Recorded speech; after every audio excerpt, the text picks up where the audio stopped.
Hello friends, आप सभी का बहुत बहुत स्वागत है यूट्यूब चैनल ज़िंदगी विद अंशिका में। फ्रेंड्स, मैं हूं आप सभी के साथ यूट्यूब चैनल ज़िंदगी विद अंशिका की होस्ट आरजे अंशिका चतुर्वेदी। और फ्रेंड्स, मैं उम्मीद करती हूं कि आप सभी बहुत अच्छे होंगे। तो फ्रेंड्स, जैसा कि आप सभी जानते ही हैं कि मैं अपने यूट्यूब चैनल ज़िंदगी विद अंशिका पर लगभग हर दिन लेकर आती हूं आप सभी के लिए एक छोटा सा मोटिवेशनल थॉट। तो फ्रेंड्स, हर दिन की तरह आज भी मैं हाजिर हूँ लेकर आप सभी के लिए आज का ये मोटिवेशनल थॉट। फ्रेंड्स, मोह एक ऐसा मनोभाव है जो कम या अधिक हर प्राणी में उपजता ही है। यानी कि मोह किसी के अंदर ज़्यादा होता है या किसी के अंदर कम, लेकिन लगभग होता हर व्यक्ति में है। एक बैलेंस्ड लेवल तक मोह, यानी कि एक संतुलित स्तर तक मोह ह्यूमन लाइफ के लिए, यानी कि मानव जीवन के लिए बहुविध उपयोगी और लाभकर होता है। यानी कि अगर मोह एक बैलेंस्ड लेवल पर है तो वो ह्यूमन लाइफ के लिए बहुत ज़्यादा बेनिफिशियल है, लेकिन अगर ये उससे ज़्यादा है तो कहीं ना कहीं वो हमारी ज़िंदगी के लिए हानिकारक ही है।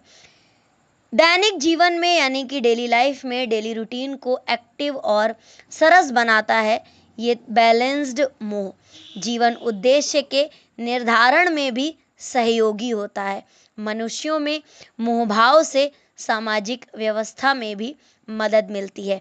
इससे सामाजिक जुड़ाव और परस्पर सहयोग बढ़ता है। यही मोह जब बहुत अधिक बढ़ जाता है तो वो मनुष्य के लिए हानिकारक भी हो जाता है।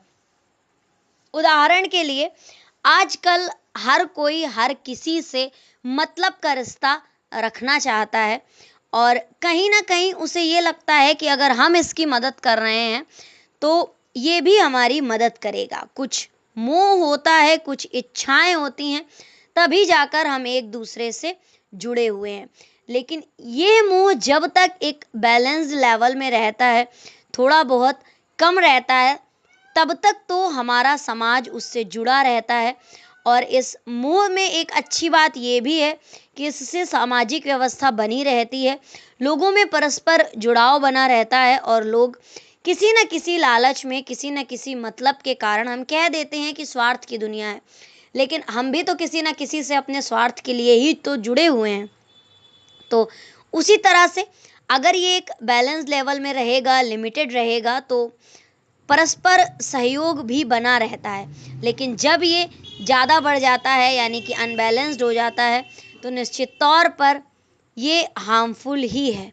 अतिरंजित रूप में मोह आसक्ति का रूप ले लेता है और ये मनुष्य के विचार और संकल्पों को दूषित करता है। मोह के इसी स्वरूप के लिए मानस में कहा गया है, मोह सकल व्याधिन कर मूला। यानी कि मोह सब रोगों दुखों की जड़ है। और यहाँ पर मोह का तात्पर्य अज्ञान से लिया गया है। आसक्ति के मोह से ग्रस्त होकर ही अर्जुन जैसे वीर धनुर्धर भी युद्ध मैदान में किंग कर्तव्य विमूढ़ होकर भीरू हो गए थे। यानी कि जिन्हें पता ही नहीं था कि करना क्या है। ऐसे मोहग्रस्त अर्जुन को मोह से मुक्त करने के प्राथमिक उद्देश्य से ही भगवान श्री कृष्ण ने गीता के संदेशों को प्रस्तुत किया। गीता के संदेशों में मोह को अंधकार में जंगल कहा गया है। ऐसे जंगल में प्राणी को कुछ भी दिखाई नहीं देता और ना ही कुछ सूझता है। रोशनी की चाह में वो इधर उधर भटकता है और भ्रम का शिकार होता है।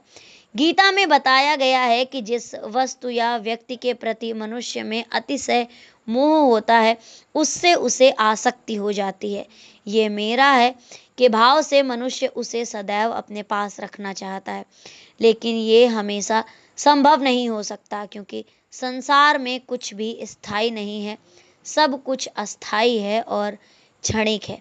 ऐसी हालत उत्पन्न होने पर ही दुख और पीड़ा होती है। इसलिए अच्छा है कि मोह कम से कम रखा जाए। अतः आवश्यक है कि हम अपने जीवन को शांति और सुकून से निर्वहन करने के लिए अपने सभी मोहों को उपयुक्त स्तर पर प्रतिबंधित रखें, इसे आसक्ति का स्वरूप ना लेने दें। कहने का तात्पर्य ये है कि मोह हर किसी के अंदर है, लेकिन अगर वो एक लिमिटेड कंडीशन में है तो बेहतर है, अदरवाइज वो हमारे लिए हार्मफुल है। तो फ्रेंड्स बस इतना सा था ये आज का छोटा सा मोटिवेशनल थॉट, और इसी तरह से मैं लेकर आती रहूँगी अपने यूट्यूब चैनल ज़िंदगी विदंशिका पर आप सभी के लिए और भी ढेर सारे वीडियोस। तो देखते रहें मेरा यूट्यूब चैनल ज़िंदगी विदंशिका। Thank you so much, thanks for watching and thanks for supporting. Bye bye and take care.